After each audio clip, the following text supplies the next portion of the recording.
So we're inside the pig pen. This is my buddy Wilbur, and he kind of went through some stuff. He's still a little skittish because he had kind of a busy week. You can still see some of the sores on his neck from when he had a little bit of the. He actually got a case of the dysentery and the pseudo rabies. This is Hammy. That's Milo, and over there, that little guy is Kai. Didn't have a chance to really show anybody the construction of the pig pen, but to all who have been asking, not a lot, but I've had a couple people ask, and some, they just want to know how it went and what it looks like. So I'm going to show you guys. We built it into the barn, and we used these pallets, sturdy 12-foot pallets, and then this is their, I guess you would call this is their feeding area right here, and we used crushed rock and really compacted it down. That way they don't try to burrow out and went all the way around. This area is not charged with an electric fence. Neither is their hutch area. That's not charged with electric fence. In fact, the electric fence doesn't pick up again until about here, and then goes all the way around the bottom, and then it goes across the side of the barn, and then stops at the corner there. So their whole feeding area and their whole living area is 100% uncharged. That way they can feel safe getting in and out, but have enough respect to not escape. What's cool is that this system also keeps coyotes out. I mean, there is some maintenance. I have to constantly rake. Every day I make it a habit to rake out, and any roots or vines that try to grow up, I have to make sure I cut out and away from the fence. That way there's no unnecessary grounding, which will actually kill the charge, and then the pigs will be able to get out, or the predators will be able to get in. This was all grass a week ago, and they're already finding all kinds of stuff, like roots, and more vines, and all that garbage. Alright, here's another view. And they're always so curious. These are my little dudes. We love these guys. They can be a real pain in the butt, but you know what, they got cool personalities. No, we're not using them for meat pigs. We're not using them for any reason other than pets. And, well, I think it's gross. Nobody wants to see that. Sorry. Try to keep this PG-13. But, we do use our feces in conjunction with chicken waste and other materials for composting, yard debris. So we mix the pig waste, the chicken waste, table scraps, landscape trimmings and waste, and we mix them together in compost to make a pretty potent fertilizer. It works really well with plants, high in nitrogen, high in phosphorus, and other nutrients. Yeah, Milo likes getting his mohawk. He likes when his mohawk, he got a little stumped. He's scared him back there. But Milo loves having his mohawk petted, and so does... Oh, Hammy, you're not being good. You're not being good at all. But yeah, the pigs love having their mohawk pet. It takes a little while when you first get them to develop that kind of trust, because they're prey animals. But these guys are just really cool. Right here is going to be, you can see it's caged off and triangulated. I'm going to build a deck. Probably come maybe like a foot off the ground and match the same deck height as their shelter. And I'm going to put the water tower right here, a cistern. And I'm going to fill it up at first and let it collect rainwater. And I'm going to put right here, these aren't actually charged insulators. These are just there as kind of a warning, because ever since we hooked the electric fence up, they've had a great deal of respect for it. So we just kind of keep them up there to let them know, hey, look, stay out of this area. But they're not charged. In fact, the charge doesn't even start till, where's it at? This one here. But this is going to be where watering nipples come out, stainless steel watering nipples come out, and then we're going to put a couple inside their shelter. In case it's rainy and wet, they have a nice, safe place, safe, dry place they can at least, drink and all that.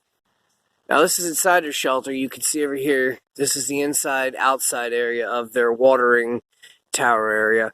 And you can see their deck. It's elevated about a foot off the ground. And plenty of ventilation in here. Lots of shade. And this will eventually, this is just a temporary roof, but eventually it's going to be a, whatchamacallit, I'm going to actually shingle it and really put some cover up. We're going to put removable nylon panels around here in case the storms really pick up, with closable doors that go all the way across the front. All of that will be removable just in case there's any real issues with like rain and thunderstorms and stuff. And then we have an emergency evacuation plan for them in the event of a serious or traumatic hurricane or tornado or something. So these guys are safe. But yeah, it's their sleeping corner. It's not as comfortable as I want to make it yet. I'm going to put a ramp coming down, even though they can climb up there pretty easy.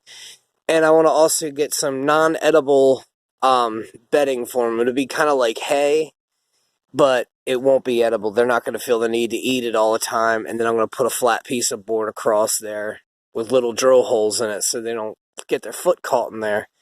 So a little bit more work on the pig shelter, but we'll get there. And right outside the pig shelter is a hole that's dug in the ground. I still got a lot of sticks to clean up. But this is going to be where their wallow is, and we're basically taking an $8 kiddie pool, and we're going to put it right here inside there, and I'm going to etch it, maybe even concrete, and form it to the pool. That way we can just remove the pool. The pool will have stability on all sides, as well as the bottom, and then we can remove it and clean it whenever we need to, so you have somewhere cool. It's only 70 degrees right now, so it's kind of like perfect weather for them. But that's going to be where their wallow is, right outside of their shelter, not even 5 feet away. Around the corner from there, pig shelter, hutch, home, whatever you want to call it, is a deck that's built. And this has a bunch of broken rock on it. And I can't remember if I even made mention of this, but here we go. It's got a bunch of broken rock on it. The fence charge doesn't start till this corner, because again, I want it from here all the way, their whole eating and living area. I want them to feel safe from electricity. Got a piece of wood here screwed right now, but eventually this is going to be a hay dispensary, and I'll show you that in a second.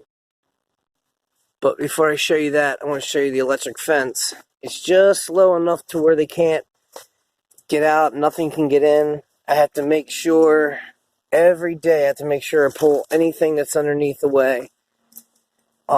Especially in the growing years, or the growing months of Florida, and anywhere else I'd imagine.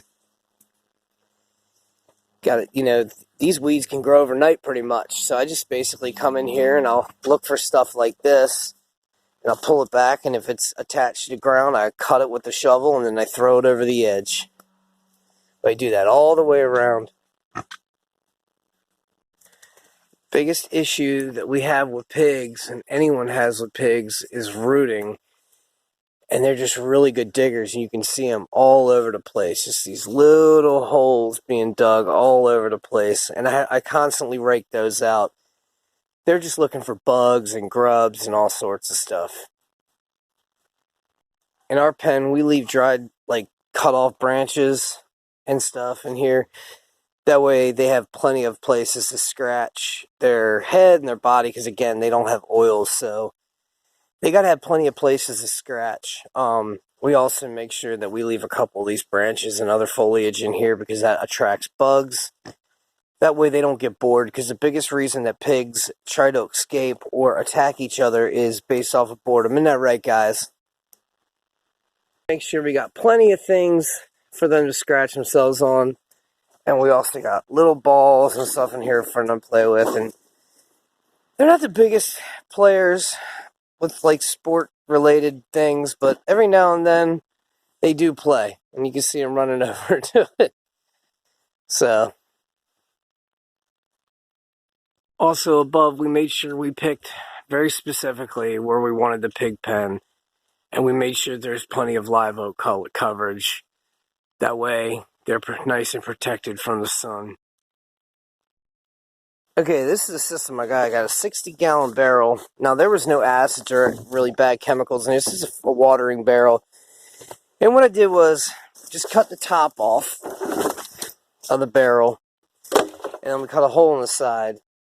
And I was originally going to use like a wire, but I was, it was recommended by a friend that we didn't use the wire because I was going to make a huge one, but then they still have their tusks, so I want to make sure they didn't get their tusks caught in it. So the hay will be loaded in here loose, gravity will pull it down, and they'll be able to just keep eating it out of that hole, and it'll be rain covered, and that's going to be mounted right like this in there so we can always load it and feed it.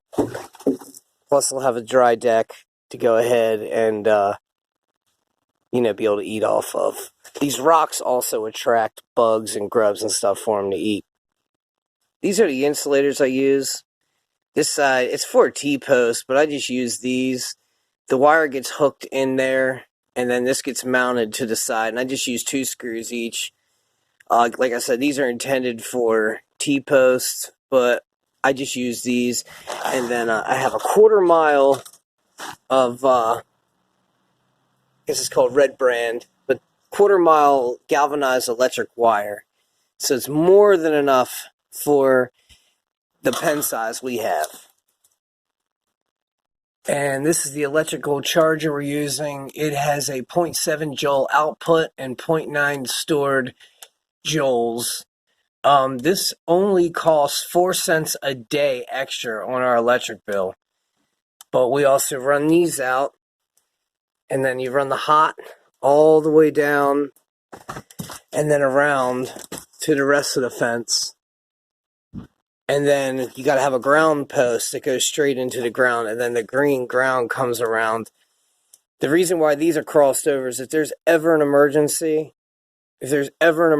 where we just got to get to the pigs, get them out safe or whatever, then we can just touch the 2 wires together, instantaneously kills them. Not the pigs, but it kills the charge.